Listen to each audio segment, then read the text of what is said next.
The most engaging, impactful, informative, and entertaining talk show ever.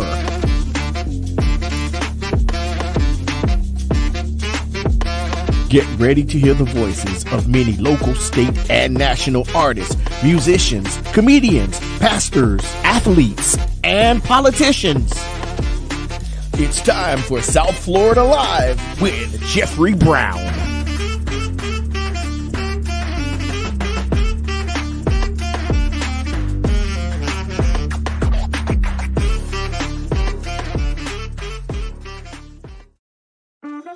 The most engaging, impactful, informative, and entertaining talk show ever.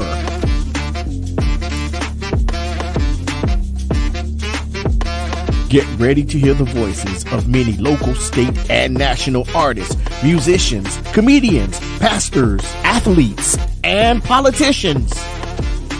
It's time for South Florida Live with Jeffrey Brown.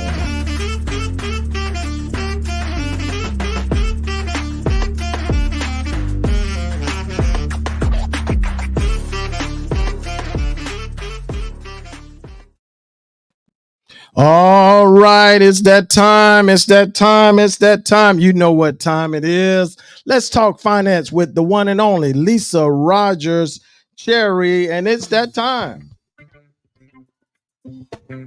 Come on. All right, Facebook family, YouTube.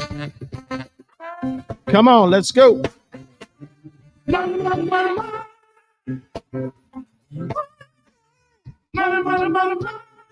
All right, Facebook, you know what to do. Let's hit the like and share button. YouTube, come on. And if it's your first time viewing us by YouTube, do me a favor, hit the subscribe button. And after you do that, I need you to click on notification. Click all. That way you get notified every time we go live. But it's that time. And y'all, we got a special guest on tonight, so you don't want to miss it. Come on. Some people got to have it. Well, some people need it. Woo, listen to me now. Two things. All right, Facebook, let's go. I need you tagging and sharing on tonight. You don't want to miss it. We have a special guest going to be with us on tonight. Talking about cash, money.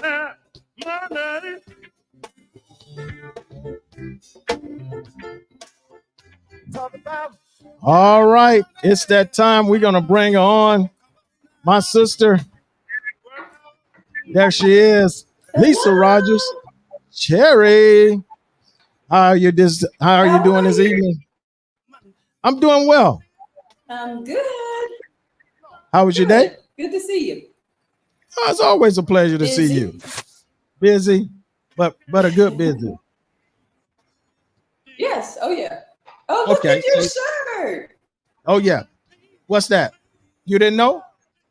You were alive. All right. Yes, it's the South Florida Live. It's the South Florida Live show, the one and only. Me. I'm sure you had a productive day. Hey, listen, I'm so excited. Thank you for hooking this up. Yes. Lisa Jennifer say, yes, I need to keep my money growing. Okay, it's gonna happen tonight. You're gonna get some tips on tonight and some other areas. All right, so we're ready. We want to start with the tips, and then we're gonna bring our special guest on. How about that? All right.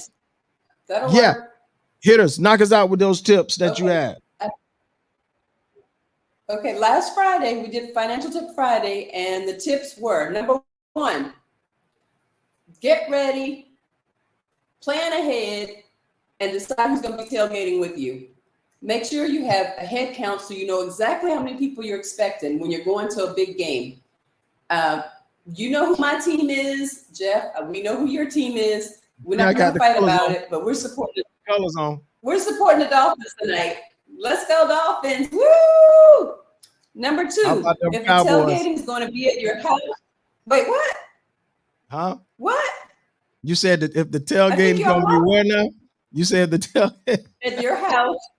If you're going to be tailgating at your house or at the stadium, figure out who's bringing what: food, drinks, the grill, extra chairs, the tent, the paper goods. Make a list. Make sure everybody knows what they're bringing. Number three, make sure you shop around and compare prices for everything. From the wings to the plate, we all love a good deal. Number four, if you're actually going to the game, figure out if it's better to carpool or have somebody to drop you off. Number five, check the weather before you go so that you dress appropriately. We know down here in South Florida, it's prone to rain, so bring your poncho. Whether it's rain or shine, have a good time. So I see the comments from my cousin. Those are my 5 tips for last week. If you're going to the game and you're tailgating, you got to plan ahead, Jeff. You can't just show up willy-nilly. You got to have some plans. Of course. I mean, well, they're not coming to South Florida this year, so there's really no need for me to plan for any tailgating. But you know, if those mullets, I mean the Dolphins, if y'all have some tailgating, I'll show up. And I'll bring my goods and whatever. Help you guys out. What you gonna bring? Huh? What are you gonna bring? What's What are you known gonna bring? mostly in Texas? I think it's barbecue. Okay, I may bring some barbecue. So you know that's big Okay, in Dallas, that's good. Texas. That's big in Dallas, That's Texas. fine. Unless I bring some fish, we can eat on fish. You know, being that a lot of a lot of folks have been eating fish lately. You know, so because we have some plans up our sleeve. We have some plans up our sleeve, and the rest of the season is gonna be amazing. Yeah. Well, they're trying to trend in the right direction. They have a kid now, Tyler Huntley. He was one of my middle school students at Olsen Middle. He played flag football for me. So and he went to the great school of Hallandale High. He graduated from there. He played football there. So, you know, that's a plus right there. They may get me to go to a few of their games now. Yes. Okay. So they may get me to go to a few of the games. Yeah, they may get me to go to a few of the games now. Yeah. Since he's there. They're working on it. Yeah. So, okay. Those are good tips. Hey, listen, but that is important though. Always, and also Lisa, they always bring rain gear. Yes. Rain gear. Because this is South Florida. You never know. You can get one from the Dollar Tree. Yeah. Take a poncho. Because you can't take an umbrella in the stadium. I used to stop by the Dollar Tree and dollar store and pick up a whole bunch of ponchos for those that wasn't thinking about it. So yeah, you got to do that. Right. Make sure you have everything on point, everything in place, even at home or even at the stadium. So those are good tips. Thank you for that. Thank you. Be prepared. Hey, listen. Yeah, you got to be prepared. Got to be prepared. No more cake. Or Jeff is Jennifer say no more cake for me. It's for fish members only. Oh, really, Jeff? Come on. It's just a joke. Come on. I said I was going to bring fish. I think my whole family are Dolphins. Maybe one or two are not, but we ride hard for the Dolphins. I believe all of them are, because I remember when I came there, I had my Cowboy jersey on, and everybody looking at me funny. So, yeah. we have a few that are starting on the list this year. Kansas City, for the past few years, including my mom. No. Patrick Mahomes, but yes. Okay. She's I'm a Patrick fan. I don't know so much about Kansas City, but Patrick. She loved Patrick. She don't really care much about the team. It's just long as Patrick's playing. Yeah. All right. Hey, listen, I'm excited about tonight. We have our guest. We have a special guest with us on tonight. I mean, major. and I'm going to let you bring him on, and we're going to bring him on and let him introduce himself, or you can introduce him to us, Mr. Marvin Dejon, to us, my audience. I really appreciate you. There he goes. He's wow, this is muted. large. There you go. This is large, man, to have. Wow. One of my longtime friends, Jeff. I've known Marvin since, I won't date myself, but a long time. So we grew up together. How about that? That's true. So thank you, Marvin, for accepting my invitation and joining us tonight. Marvin has a wealth of information. And Marvin, how about this? How about you introduce yourself? Yes. Because you've been doing some great things lately, and I want you to tell your story. Sure. Lisa, first of all, thank you for inviting me tonight. This was a great pleasure. I just literally landed from coming in from Washington, D.C., and just had the opportunity to pop in. Jeffrey, thank you again for inviting me to your wonderful show. I'm looking forward to the discussion tonight. I'm an evangelist for the stuff that I talk about. Like Lisa said, I've been doing this, at least a good 20 years now. Wow. I'm what you call a business futurist. So what I do is I help companies, organizations, individuals really think strategically about what's coming down the pike in the future, whether we're talking technology, whether we're talking about societal trends, how society is going to change in the next couple of decades. I help people and companies understand what needs to happen to their business right now in order for them to be prepared for the kind of changes that are really coming down the pike in the next several years. And really, that's, as a consultant, that's all I do is I travel and I introduce these kind of concepts and ideas and training to individuals and organizations and employees to really understand what we call massive trends and societal changes that are coming down the pike. So I think we're going to get a chance to talk a little bit more about that tonight. So I'm excited to share, my knowledge and a little bit of what I do. So thank you again, Lisa and Jeffrey, for the invitation. No, I appreciate you coming on at last minute, man. And just to say you'll do this and join us on this evening, man. I really appreciate you taking out your busy schedule, just flying, just reaching in. You could have said, man, listen, I just got here, just got back. I ain't got time for this. I'm going to just wind down. But I appreciate it. Thank you so much, my brother. My pleasure. Blessings. He flew in just for us, Jeff. Oh, okay. We'll take that. Okay. We'll take that. You guys are too much. Enough said. Oh my God. Can we start, Jeff? Yes, go ahead. Okay, I'm going to start. I have 100 questions for you, but we'll. Yes, she does. I'm really excited and interested in the topic. First and foremost, what major trends do you see shaping the future of the digital economy over the next decade? Look, so the economy, just like everything else, is going to shift in the next decade. And it's mostly driven by the rise of technology that we've never seen before, right? So whether we're talking about artificial intelligence, or we're talking about blockchain, which I'll explain in a few minutes, whether we're talking about the Internet of Things, or quantum computing, these are all major, massive technologies that are going to drive massive societal changes in the next decade, right? So think about artificial intelligence right now is just at the beginning stages, right? So it's really very in its infancy. So people can't really picture how this technology is really going to start shifting things. But it's really, if you can extrapolate how this technology is going to grow, you can imagine that artificial intelligence, for example, is going to be embedded in pretty much everything that we do, right? So think about how right now you can't leave your house without your phone, right? Or you can't possibly imagine doing business without the internet, or just living without the internet, right?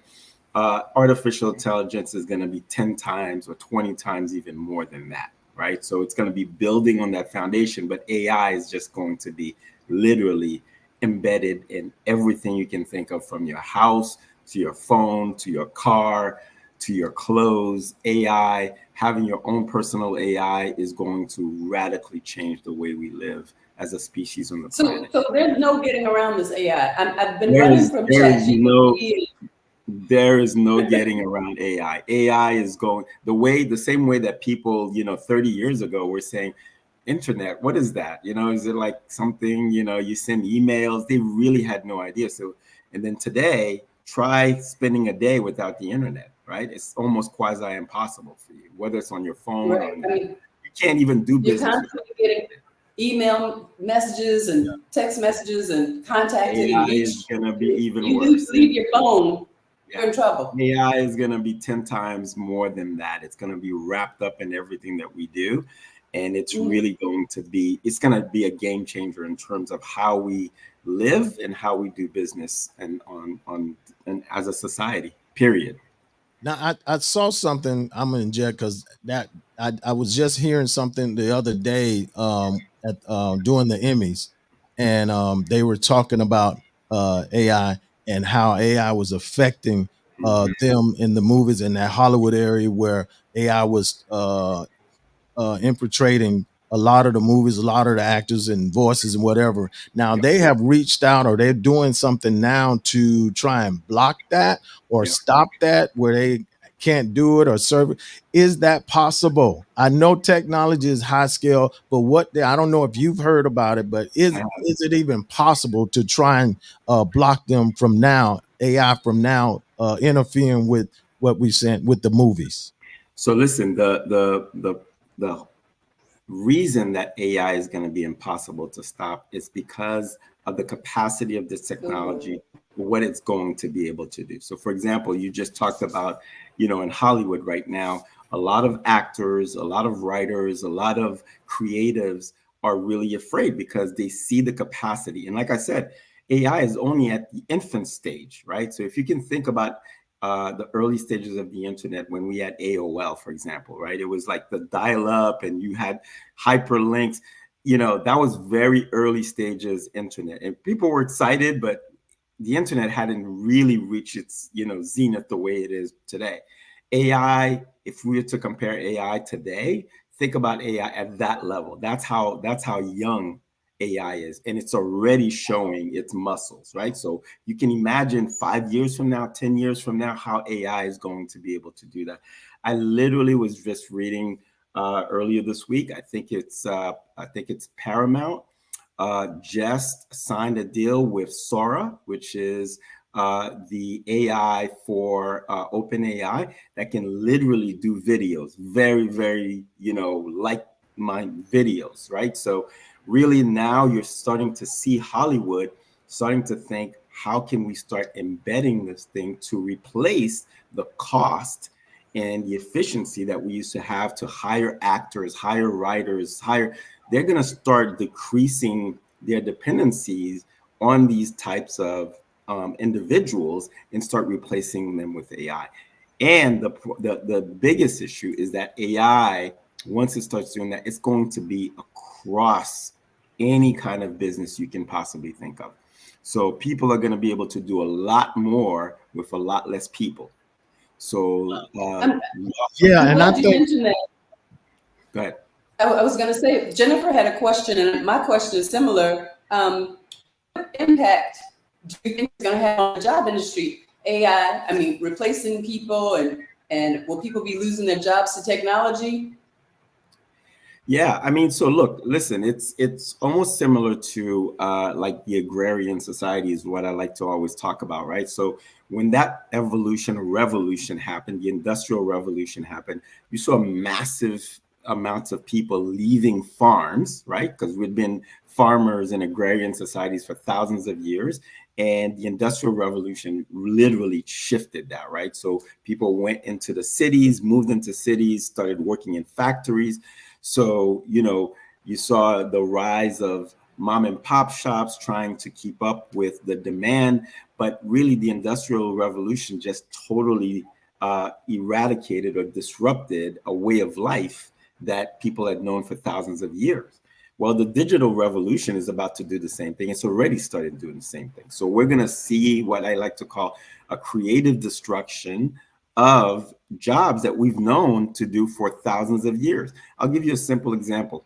The other day, I got a card from a vendor that I've been using for, I don't know, at least a good decade now. It was business cards. They do high-end, very nice business cards. But I can't tell you the last time that I've gone to a networking event or I've gone somewhere where I'm passing my business cards. People are just pulling out their phones and they're saying, hey, are you on LinkedIn? Can I connect with you on LinkedIn? So that, just think about that. That particular industry is going to be inflicted a slow death, right? Nobody's going to be using. So how do they even pivot into something, whether or not they start pivoting into digital business cards?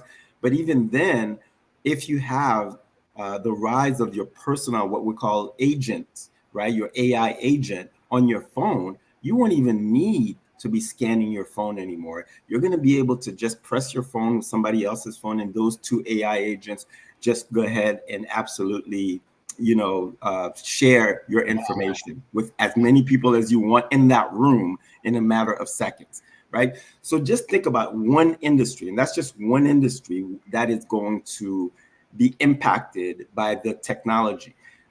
The difference between the Industrial Revolution and the digital revolution that we're going through is the level of velocity, how fast it's moving. It is moving faster than we've ever seen before. And as a society, as a government, as business, we're not ready for this kind of stuff that at the speed that it's coming in. You just said something and it brought me back because I almost dropped my phone one day. I mean, literally about threw it down when I was next to someone that had an iPhone, and it was saying, it was like, could we like connect to each other? It was connecting to each other. And I'm like, whoa, I literally almost threw my phone down because I'm like, what is going on? Yeah. So while you saying that now, only thing we have to do with our phone is just reach out and connect with people, because I use the dot for my thing, because I business card and all that. Now I just scroll up and I got the code, the what you call code, and they scan it, and all my information is on there. Now I'm gonna ask you this: is that safe? Well, it's gonna get safer and safer, right? So what's gonna happen is, as this technology gets better and we get more interconnected, what's the rise of cybersecurity is going to get even better, right? So think about your digital identity is going to become an asset. It's going to be something that you carry with you. You're gonna make a decision of who you share your digital identity with and who you don't, right? So you can even see at some point in the very far future where digital identities or privacy becomes something that you purchase, because your identity is going to be pretty much everywhere, right? So if you want some level of privacy, if you want some level of levers where people can have access to some information but not others, you're going to see organizations, companies, platforms, softwares who are going to rise up and be able to give you that as a service, right? So that's the kind of stuff we're going to see where the cybersecurity, whether it's biometric, we're probably talking fingerprints or even iris scanning, is going to really allow you to say, okay, I can share my biometric information with this organization or this company, or I don't want to share my biometric information with this, or even see in the future where we can see even biometric or digital identities. You can pretty much sell that, right? So you can see companies paying you or charging. You can charge for people to have access to your biometric information. So it's a very different world. Wow. Yeah, it's a very different world. We're seeing it coming down the pipe. So my question, Marvin, is how do common everyday people keep up with technology? I mean, it's hard enough to stay afloat with day-to-day living now as we know it, but with all these different, I mean, I know people who don't have Zelle, who don't have Cash App. I mean, you're talking next level stuff here.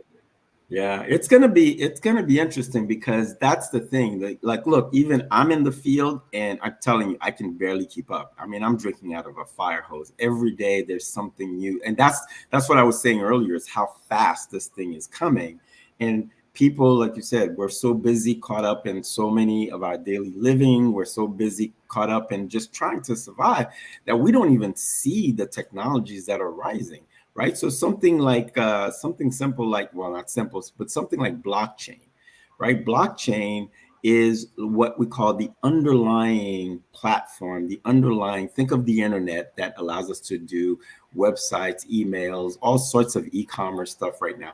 Blockchain is going to be that next level platform that allows us to do digital transactions, meaning monetary transactions. So when you talk about a cashless society or a digital currency society, whether we're talking Bitcoin or CDBCs, which are government owned digital currency, the blockchain is going to be that platform that is used to allow transactions.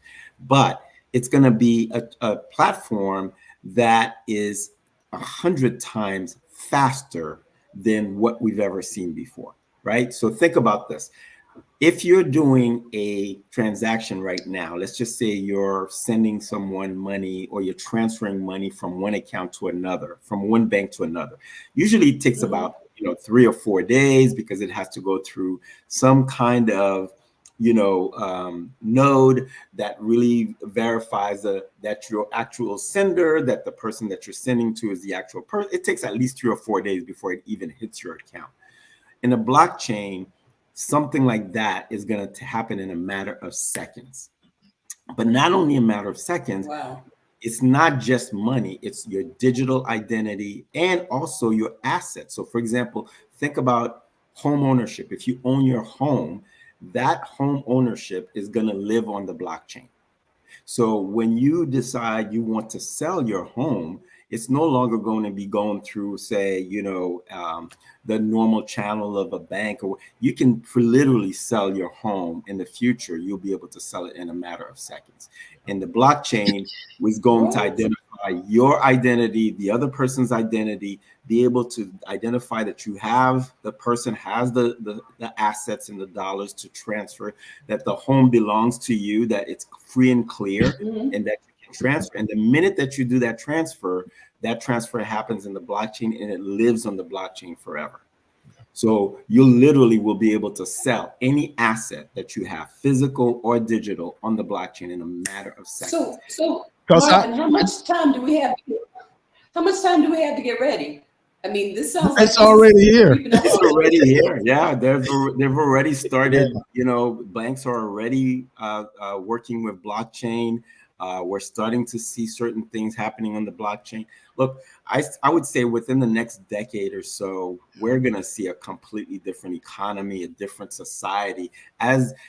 Right now, these technologies are operating in silos, or they're growing in silos, right? So we're hearing about AI. You might hear about blockchain here. You might hear what's going to really be the tipping point is when we have convergence, when we have what we call super convergence of all these technologies meeting together and now interacting with each other. So a good example of that would be, think about all the different robots, the robotics that you're seeing on. Now think about that robot now being really controlled or led by machine learning or by AI. So that means it's completely autonomous. So that's a convergence right there. Yeah, that's a convergence. So those things are really going to change the game. So that means I pulled up the blockchain. I pulled it up, and so it's dealing with the Bitcoin, cryptocurrency, Ethereum, and that area. So even that, we need to educate ourselves to the Bitcoin and cryptocurrency. I mean, my son is in it. He wasn't trying to explain it to me, but I'm like, man, I'm not ready for that. But it's coming, because at one time they were talking about that's the way that the NBA players were going to end up being paid. By that way. So look, the truth of the matter, whether you want to call it Bitcoin, you want to call it Ethereum, you want to call it whatever, CDBCs, the truth is the future of money is going to be digital currencies. more and more we're starting And to see fiat money just disappear. I saw that when I was in China last year. We paid for everything through our phone. I mean, there was no physical No money. cards. Everything Right. was on the phone. So Okay. we had to keep our phones charged. To get into the hotel, we used the phone. It was a tap of the phone for the key. Everything was digital. If your phone is dead, you're out of gas. I mean, from the Uber to the hotel to the restaurants, everything we did was on our phones. That's exactly correct. I mean, think about it now. Every time you go to the Hard Rock Stadium to see them, the Dolphins, when you go to concession stand, what you do? Yep. You tap You it. have to use your phone. You tapping. No cash. No That's cash. everywhere now. That's like everywhere now. No cash. Everything is tapped. So the digital evolution or revolution, just like the industrial revolution, is ushering a new way of doing things. One of those big markers is going to be a digital currencies where, cash is at some point or another, there's going to be a tipping point where you're going to see less and less cash. And it's already happening because you use more of your card or your phone than you're using cash. I can't even remember the last time I used cash on anything. Can you remember the last time you wrote a check? So all of these things are slowly disappearing. The problem is going to be, well, I wouldn't say a problem. The challenge is going to be for people to really start understanding what does that mean for them, right? It's a very fast society. It's a very, very rapid society. It's going to evolve very fast. And we're going to start seeing things, in terms of how you purchase goods, the transactions that you're going to be able to do. Things are going to move really, really fast, really, really fast. If we think things are moving fast now, we have no idea how fast things are going to move. So it's really important for us, whether you jump on YouTube, whether you jump on Google, whether you jump on ChatGPT, but it's important for you to really understand these technologies and understand the impact that it's going to have on you. Yeah, and I mean, because I'm looking at the comments and I've been popping some up. The baby boomers are going crazy right now. the baby boomers are going, an older generation, they're going crazy right now. I'm hearing some mother Gooden Lee said she'll be staying home from now on. She say she's still writing checks. There's someone said that I'm clueless. My understanding is back in the 90s, but we have to have things like this and conversations like this to educate it and broaden even those in that area, in that generation, that just still want to write a check. I ran into a guy the other day at work and he was totally upset because he's like, it don't even make no sense to me to carry cash. I try and use cash and nobody accept cash. Everything is card. And I told him, I say, sir, be honest. I know our fathers and whatnot told us we should always keep money in our pockets. But now, in this generation, at this time, there's no need because everything is tap. Yeah. I mean, you're going to get to a point where everything is going to become, in terms of payment, is going to become digital, right? So whether you're talking about, using your phone or your card, or it's going to be where, like some of the people who are commenting, whether or not you receive Social Security payment, you receive child support payments, you receive any kind of payment, it's going to become a digital currency, whether or not they do direct deposit into your account. When you go out, whether it's to the store or whatever, you're going to see more and more signs saying we don't accept cash and you need to have either a card. For those people who don't have cards, they're going to start really slowly but surely introducing biometrics, where you see Amazon is already doing that, where certain stores, if you remember, and Amazon has opened some of these stores where you go in and you just shop, right? And you just put your stuff in your basket and there are cameras inside the store and you just walk out. But because your card and your account is already connected to Amazon, you don't need to pull out a card, you don't need to pull out a phone, and you get just charged for whatever it is you bought and you purchased. So that's the world that is emerging. very, very quickly. And, you know, the reason that I do this kind of work is because I can see that companies, governments, organizations, individuals, a lot of people are not ready for this kind of shift. And it's really, you know, just educating people and educating organizations on how to be ready for this thing. Because, you know, COVID was the first shot across the bow. COVID was the first shot across the bow that things can shift very quickly, and that if you can't pivot as an individual, as an organization, as a company, you can go under very quickly. The second shot across the bow was the rise of OpenAI and ChatGPT. That's the second shot across the bow. That just was one of those seminal moments that we're going to look back and say, when did things start shifting? Really, like it was in the social consciousness. That's two already major milestones that tell us that you know, things are changing. There's going to be more. There's going to be seminal moments where things are just like, okay, we know we're not in Kansas anymore, and that Elvis has left the building. Things are like, whoa, what is going on? Yeah, and it's gonna more and more. And then I tell people all the time, every year that goes by, it's almost as if, like, if you're a business or an organization and you don't start transforming, you're gonna fall 3 to 5 years behind, year after year, because that's how fast things are moving. Wow. So it's really something that as leaders, we really need to start educating our communities. We need to start educating individuals, organizations, companies, because this thing is coming. And when it does, that tipping point, it's gonna move much faster, and people are gonna have a harder time either pivoting or trying to catch up. Wow. Wow. Wow. Hey, listen, that's good. That's good stuff. This is good, man. I appreciate this. My pleasure. We're gonna have to set up something for you to do some I know you probably already do workshops and sessions and stuff. But a lot of people, and I'm just thinking now, our older Yes.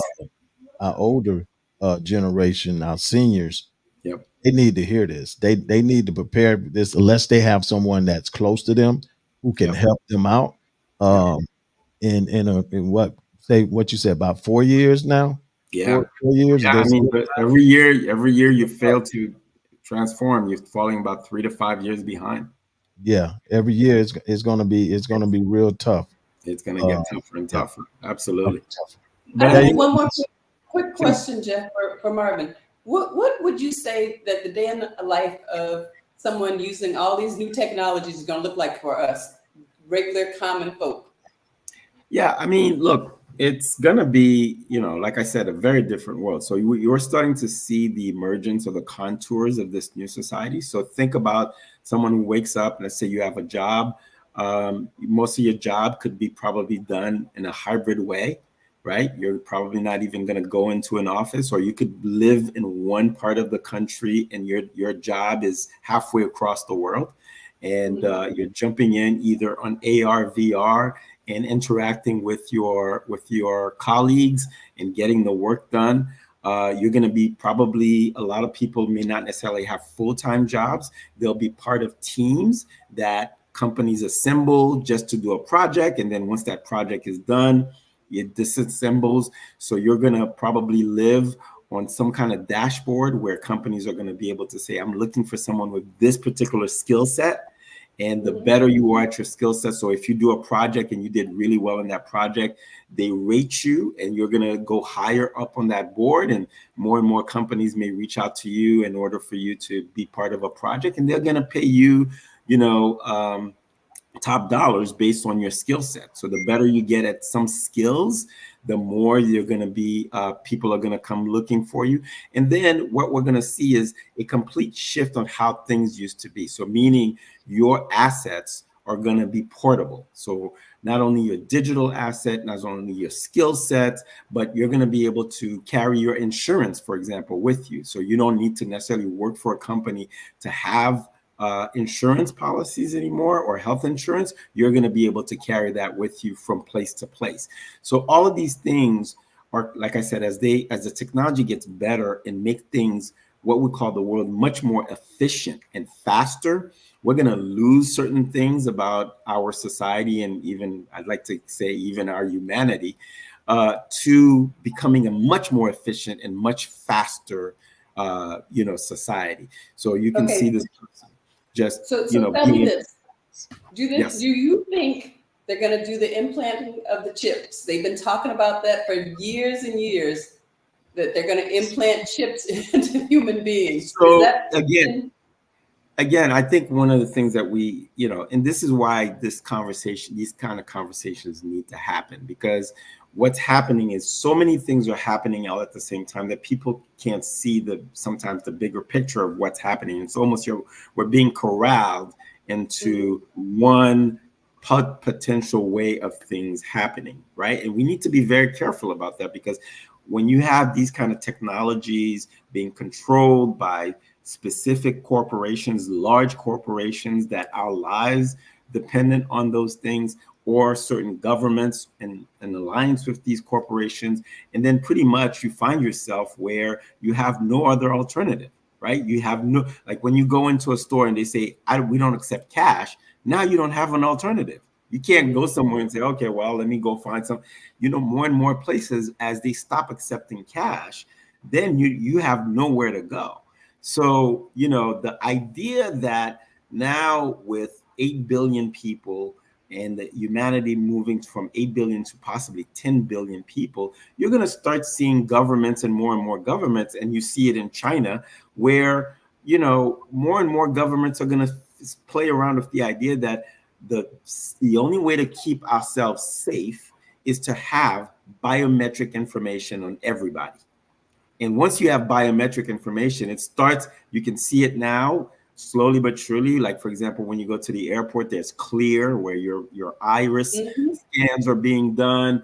Your fingerprint is being used to, open your phone or do whatever. You can slowly see, if you extrapolate that, easily see where governments or corporations say, well, look, if you want to work here, if you want to access your food stamps, if you want to get your social, you need to be not only registered, but you can only do it, those through a biometric sense. And it could be a chip, it could be a scan, it could be an iris scan, but you can see easily that digital technology is going to be the way of really keeping tabs on people and being able to say you can only access X only if you're part of a system where we can know who you are, what you do, what you get, where you go, etc. So you see the rise of a surveillance state and the loss of, individual liberties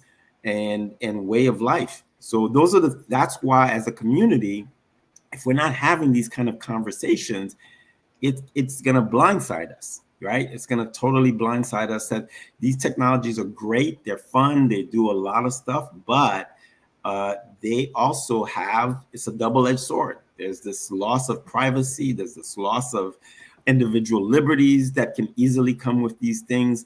And, you accepting biometrics as a way of life. And pretty soon it's a very slippery slope, right? Because we just can't live without these kind of technologies. So those are conversations that, as communities, as churches, as leaders, as individuals, we need to be having, not only individually in our families, but in communities, and in larger systems, to be saying, is this where we want to go? Are people making decisions for us that we don't really want to be part of, right? So now we're going to get a crossroad where we're going to say, do we take part of society, right? And the society is exacting a very high price because that's the technology now that's prevailing? Or do we want to say, hey, we don't mind the technology, but losing our privacy is too much of a high price to pay for us to live in that kind of convenient and efficient world? So I believe in us having these kind of conversations. I have a question. I think this is a school board employee. They say in the school system, they are banning phones because of distraction to teach. So they're asking, do you think they will eventually have to change that rule? Then that eventually they're going to have to use their phones. Well, look, I think the phone is just one particular platform that individuals are getting their information. So, like I said, within the next couple of decades, everything that we know is going to change, including the educational system, right? The way that we're teaching our kids for the past, I don't know, 200, 2,000 years, that's about to shift.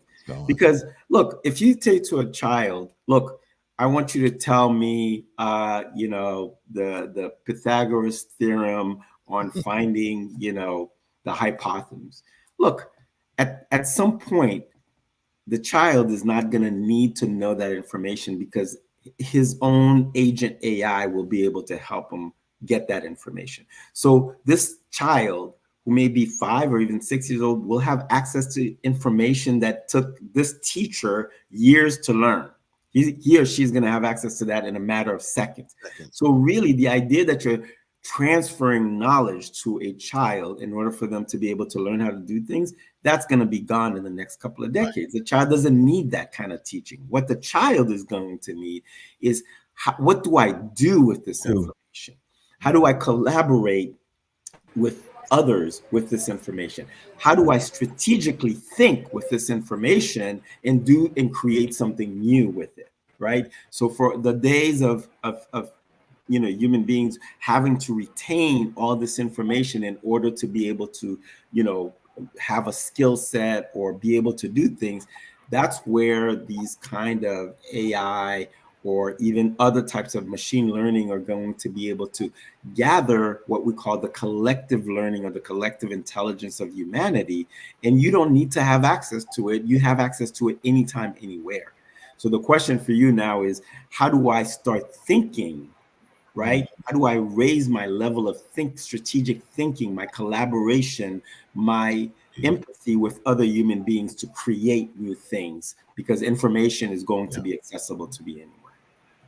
Yeah, because even with Google, I mean, I remember I remember some time my son graduated high school in 2012, and I think it was probably like his sophomore year. He came to me with a math problem, which that was never my favorite. Right. And so something said, I didn't know it. I really didn't have any idea. We was trying to figure it out. And something said, check Google. Yep. So we put the problem in Google. Yep. And Google showed us the breakdown, the answer, everything to it. So I told him after that, I said, I don't want to ever see you get nothing lower than a B in the math, bro. Here's Google. No, but like you said, but now, even though it was there, I told him you got to still learn how to, contain that and understand those steps and actually learn that. So I'm saying, don't use Google just to get the answer, but you need to know it, because you never know when a teacher might tell you, come up and explain it.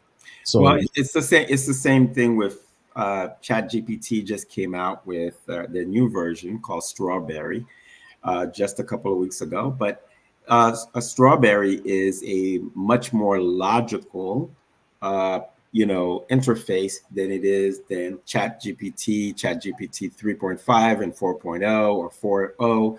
It just keeps getting smarter and smarter. So, for example, the Strawberry now really takes the time if you give it really, really intense or very high level math problems or physics problems, for example, it can really deduct exactly step by step how to get to the answer. But when you talk about the future and a child has a math problem or a problem like that, they can input it on ChatGPT or an AI agent or any AI agent. And it's not just spitting out the answer. It can literally teach the child step by step how to get that answer, right? And it can even give it quizzes or, test the child on how to actually do it. So when you do that, that is an autonomous agent that is teaching a child. And think about a child who does this on a continuous basis. By the time he or she gets into the classroom, what that teacher is teaching is or totally irrelevant or too slow for that child already. right? So you're going to see teachers bringing in AI agents like ChatGPTs or the Geminis or the Claudes of the world inside the classroom, because these AI agents are going to be much better at teaching that child step by step, or how to actually manipulate the problem to actually get the results, right? So the teacher is really going to become a guide on how to actually start using this information to get better results or create new things. So those kind of things are, in terms of how we see the world, we're a generation who had to use work, and I put that in quotation marks, actual manual work to get to solutions to our problems. In this new digital era, this next generation is going to have access to all of our collective intelligence for the past 2,000 years that humanity has been able to build this kind of, and have access to all that database in a matter of seconds. So really, any information that a child in the next 10 to 20 years is going to want access to, they're going to have access to it. The question is, how do they extract that data and really use their intelligence to really now use that information to do other things with other people or other groups, right? So that's a whole other level of education that we have not seen on this planet before. So again, how do we start preparing ourselves in this next generation to think critically much faster and much more intelligently than we've ever had as a species on this planet? Wow. Yeah, I just pulled it up. I'm sorry. I just do that. I'm like, oh my God, I'm looking up stuff. Yeah,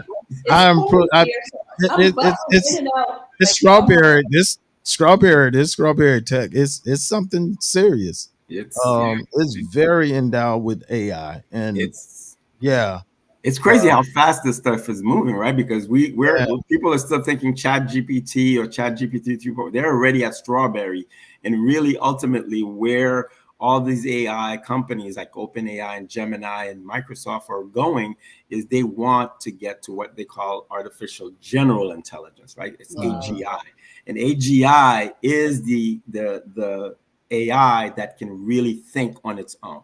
It can do things autonomously.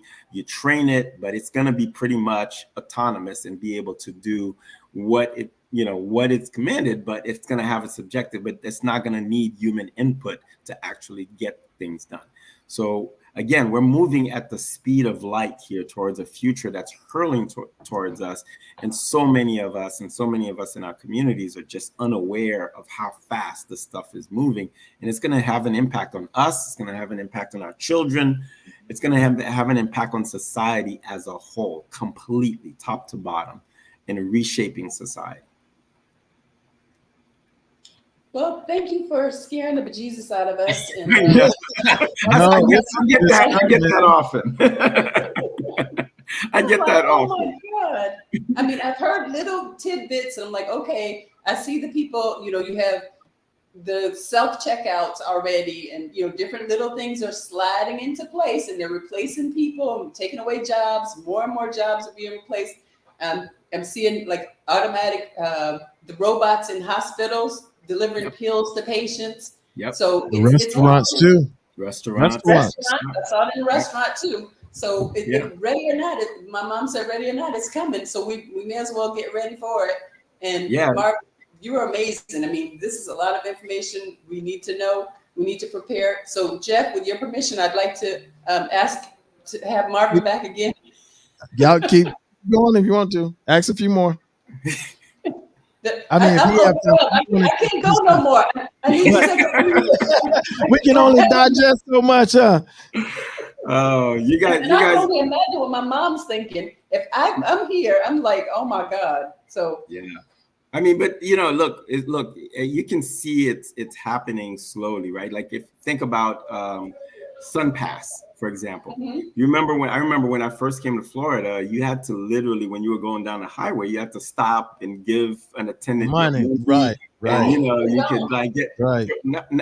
Tell me where all these attendants have gone, right? They've just totally disappeared. Yeah, they're gone. It didn't just start to happen. They've been gone for a while now, a few years. They've been gone for a while. But you can easily see, for example, the same biometric information once it starts becoming on an individual basis. Like, for example, you can see things like TSA at the airport.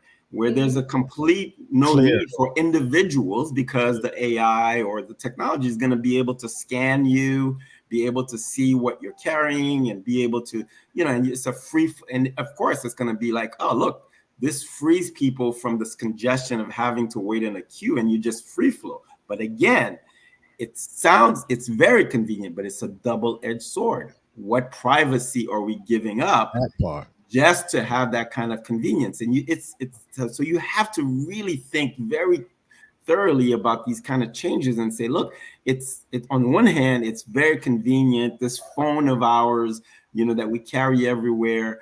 And everybody, you talk to people and they say, look, I had my phone and I had a conversation with someone about something or another. And then next thing you know, they're getting ads for that particular thing all of a sudden. So that's phone you mentioned something, Marvin. It's listening to you, right? So I threw away my Alexa because it's listening. It's listening to everything that you have a phone, you have a TV. So everything is listening to you. So again, we laugh because back in our high school days, we used to read classics like 1984, right? With Orson Welles talking about, Big Brother watching us. And we were like, oh, that seems so far-fetched. And now it's like, it's not so. Every time we walk out, whether you're in your car or you're in an elevator or you're in a building, you just assume that there are camovers everywhere now. Absolutely. Cameras are everywhere now. So at again, the corner, at the red light, everywhere. Even somebody having a ring to their door, you walk by, you're there. So we're really seeing again, as a society, we need to start asking ourselves really very difficult questions. What kind of world do we want to live in? Is it a world where we give up our individual privacy or individual liberties for the sake of convenience, for the sake of technology, for the sake of wanting to have that kind of a life that's very, very easy, very convenient because it's at the push of a button. But remember, nothing is free. There's a price to pay for everything. And as a society, we should be having the conversation as a whole, not allowing just a few people to make the decision for us. We need to be thinking about what are the ethics of AI?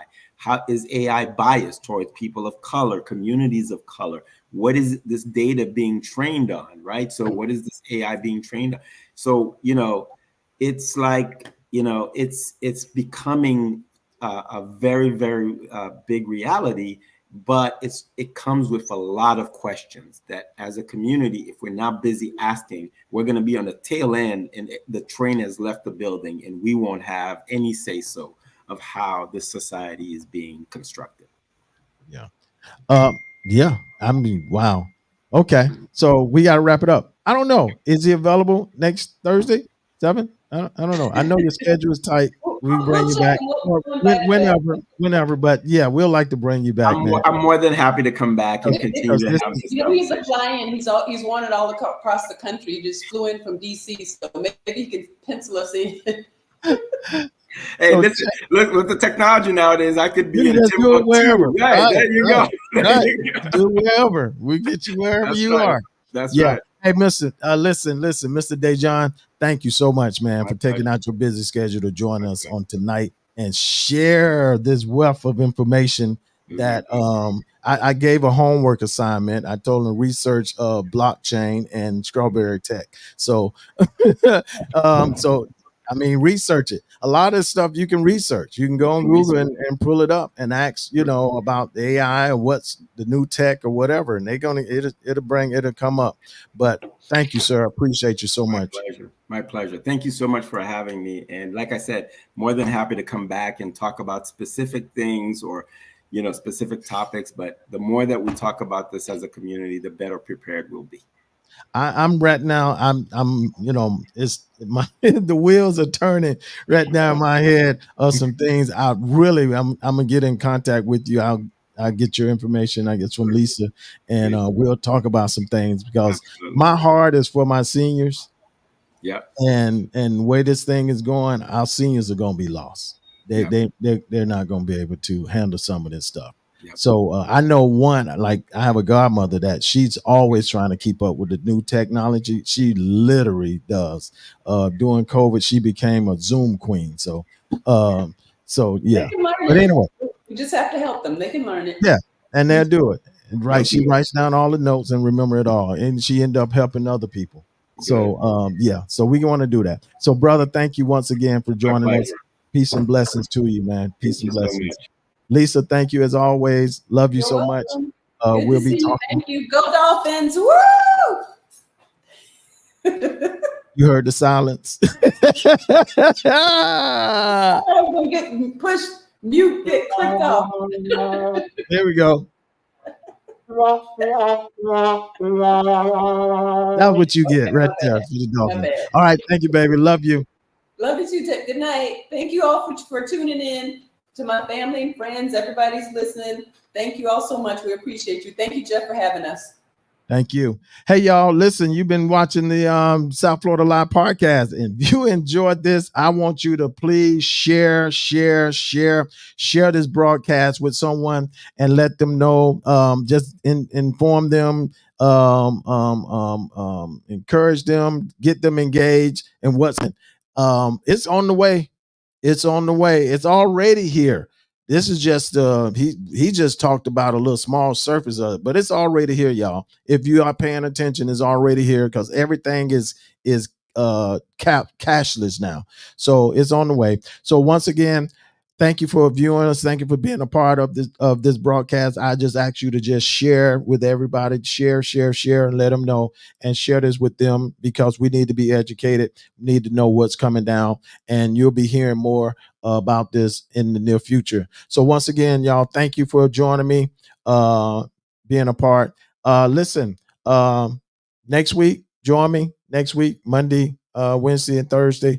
We might have something on Tuesday, but God bless you. God keep you is my prayer. Hey, as I always say, hey, listen, I'll pray for you. Y'all keep on now. Keep on. Don't play with me. Keep praying for me, and we're going to watch God change things. God bless you. Email your idea for show topics to the South Florida Live Show at gmail.com. Thank you for tuning in to South Florida Live with your host, Jeffrey Brown.